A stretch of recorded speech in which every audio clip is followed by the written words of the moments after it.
La ciudad, aunque rodeada de ríos por el sur y el este, recibía agua potable por medio de un acueducto amurallado, una parte del cual se hallaba apoyado en arcos. Este llevaba un agua extraordinariamente pura y cristalina, proveniente de un manantial al norte de la ciudad, ubicado en el pueblo de San Felipe del Agua. Ya en la ciudad, un sistema de tuberías de cerámica conducía el agua hacia varios puntos y en la Plaza Mayor, el agua brota de una fuente situada frente al Palacio de Gobierno. En cuanto al número de habitantes, el autor señalaba que en 1837 la población se estimaba en 25.000 habitantes, contrastando con la cifra que había dado Alejandro de Humboldt de 24.000 almas en 1803. De acuerdo a tales estimaciones demográficas, la población prácticamente no había crecido en 3 décadas. En cuanto a la parte económica, Müllenfort escribió que los mercados citadinos se hallaban muy bien surtidos con toda clase de comestibles, provisiones traídas por los indios a lomo de mulas y burros.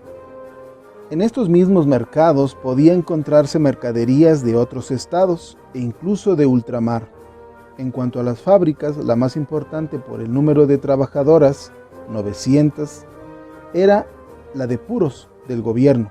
Su horario era de 6 de la mañana a las 6 de la tarde, siendo la producción anual calculada en 5 millones de paquetes de cigarros o papelitos. Otra de las manufacturas ponderadas por Müllenfort era la fabricación de chocolate que elaboraban las monjas del convento de Santa Catarina, de reconocida calidad desde la época colonial. Además, había blanqueadoras de cera, tintorerías, cererías, jabonerías, curtidurías, hilanderías de algodón, impresoras de algodón de catún. Por cierto, que a juicio del autor, fuera de Jalapa, Veracruz, no había visto en parte alguna de la República ropa blanca tan reluciente ni tan bien tratada como en esa ciudad del sur de México. Por último, anotaba que desde 1840 la ciudad poseía también un teatro.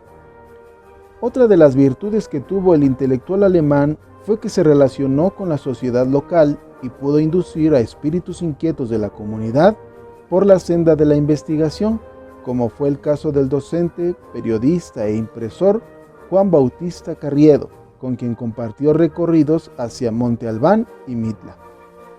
Contemporáneo de Müllenfort y contratado para trabajar en cuestiones mineras, Eduardo Harcourt, 1797-1836, recorrió con entusiasmo diversas partes del interior del estado, armado de teodolito y barómetro, y a él se debieron las primeras mediciones del Zempoaltépetl, la más importante montaña de la zona Mije, que durante buena parte del siglo XIX e incluso del XX fue considerada la más alta en territorio oaxaqueño. De la presencia de Harcourt quedan apenas menciones en prensa local de la época, en alguna de las obras de Carriedo y en los estantes de la Biblioteca Francisco de Burgoa en la ciudad de Oaxaca.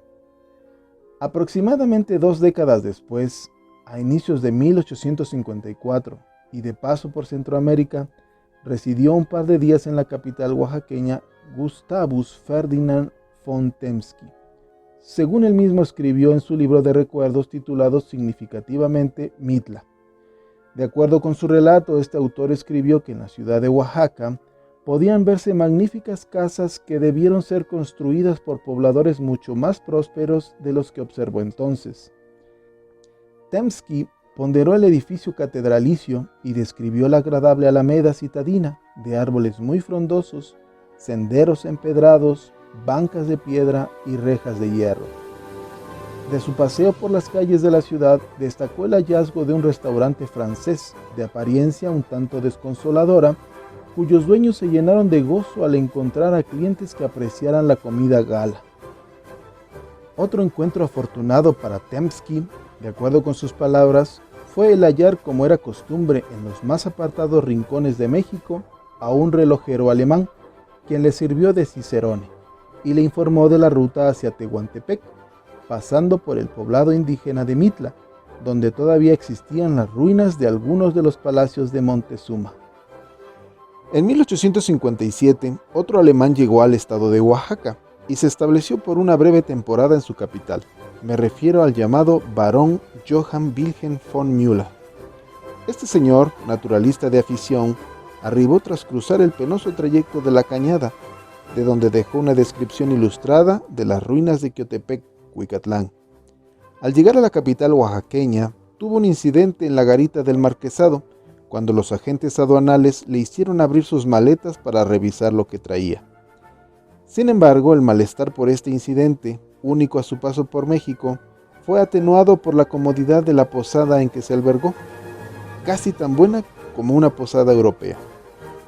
La descripción de la ciudad coincide con la elaborada por Meulenfort años atrás, mas le agrega una reproducción de un plano citadino, elaborado tal vez por el médico oaxaqueño Manuel Ortega, con quien trabó relaciones de amistad. El recién llegado hizo una mención de los temblores, fenómenos tan recurrentes en la vida oaxaqueña y a los que su paisano y antecesor simplemente había ignorado. La población citadina la calculó en 30,000 habitantes y, como en el ensayo de Meulenfort, eligió el trazado de las calles anchas y bien pavimentadas de la capital provincial. Por otro lado, señaló la existencia de dos alamedas, la Alameda Nueva, que era la mayor, el actual Paseo Juárez o del Llano, situada en el extremo norte de la ciudad y a la cual le habían sembrado árboles y una fuente, novedad sin duda, pues su antecesor, al referirse al Hospital de Guadalupe, lo ubica situado en una alameda sin árboles ni sombra. El resto de la información sobre la ciudad, breve si se compara al que le dedica a Monte Albán, al Árbol del Tule o a Mitla, es una confirmación de lo dicho por su antecesor y paisano, al que sigue en consideraciones básicas: clima, fertilidad del suelo, suministro de agua, calidad de las frutas, pero agrega un dato novedoso al escribir que la producción de verduras era escasa. Su formación científica lo lleva a concentrarse en las particularidades de la naturaleza en los valles centrales, en particular el Árbol del Tule, del cual agrega un grabado del enorme Sabino con su diminuta iglesia al lado. Otros temas que le absorbieron el seso fueron los sitios arqueológicos de Monte Albán y Mitla. Del primero elaboró un croquis de los monumentos semienterrados y del segundo dibujó una colección de urnas zapotecas del imprescindible Cosijo. Me llama la atención que, a diferencia del francés Désiré Charnay, quien anduvo por esos años en Oaxaca, en los apuntes de von Temsky y von Müller no existe ni una sola mención a la situación política imperante en la zona o a la vida de la sociedad local, en plena época de confrontación entre liberales y conservadores, temas en los que Charnay, como anteriormente su compatriota Mathieu de Fossey, se explayaron. Parece que sus viajes se dieron en época de tranquilidad absoluta y no en vísperas de la Guerra de Reforma. En los apuntes de von Müller, solamente 2 oaxaqueños fueron incluidos con nombre y apellidos: el doctor Manuel Ortega Reyes y el ingeniero Gilberto Torres, ambos devotos de las antigüedades mexicanas y con quienes el naturalista germano compartió viajes de estudio. Hubieron de transcurrir otras 2 décadas para encontrar el registro de otro germano de paso por tierras oaxaqueñas, su nombre Friedrich Ratzel. Resultado de su periplo por México fue el libro que podría ser titulado como Desde México, apuntes de viaje de los años 1874-1875. De acuerdo con especialistas, Ratzel es considerado como el fundador de la geografía humana dentro de la historia del pensamiento científico.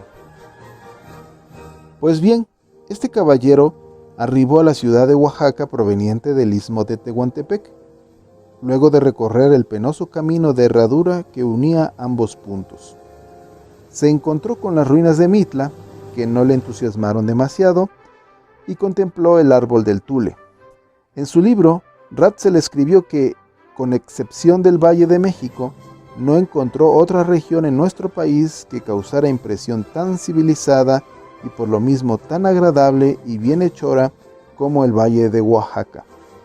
Sin embargo, esta percepción del medio ambiente, y eso que arribó en la temporada de estiaje, contrasta con la opinión que le mereció la ciudad capital, la que, a su decir, mostraba claramente las huellas de medio siglo de decadencia mexicana.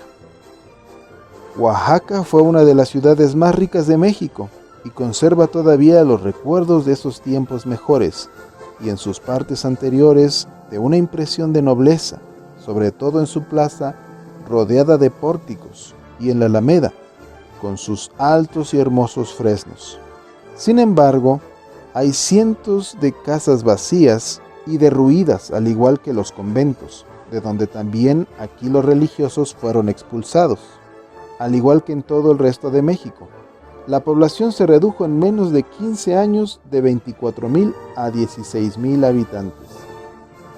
Las razones que explican este retroceso, anotadas por el viajero, fueron el desplome de la industria minera, la disminución del cultivo de la grana cochinilla por la competencia de las Islas Canarias y el uso intensivo de colorantes químicos, la lejanía de las vías de comunicación y la incorporación de muchos oaxaqueños a la burocracia federal durante la administración del presidente Benito Juárez.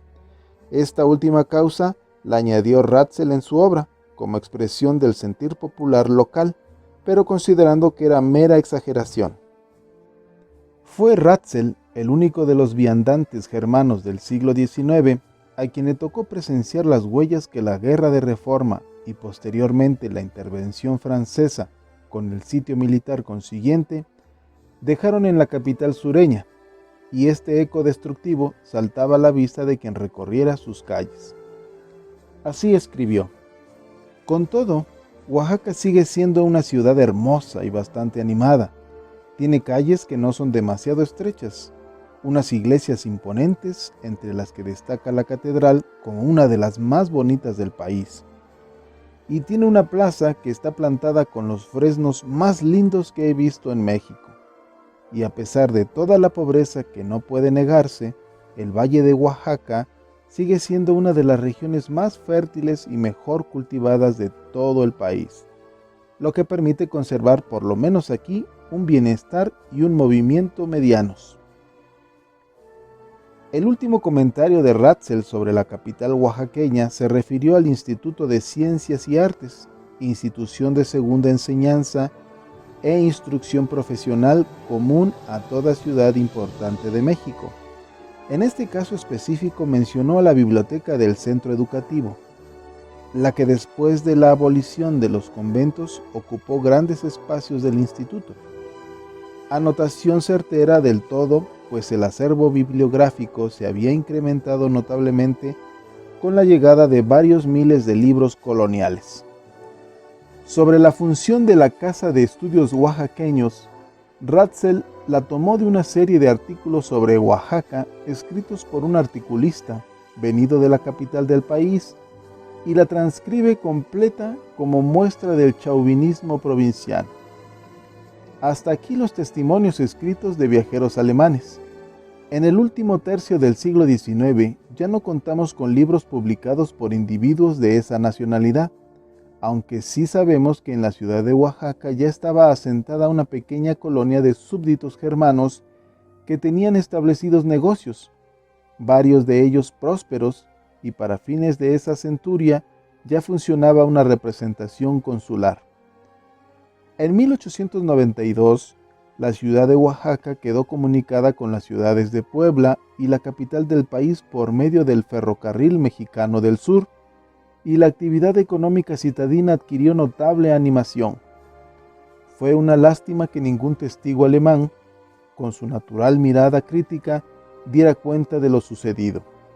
Ojalá que en un futuro próximo se exhume un testimonio que desmienta la anterior aseveración. Una apostilla, el viajero que no llegó.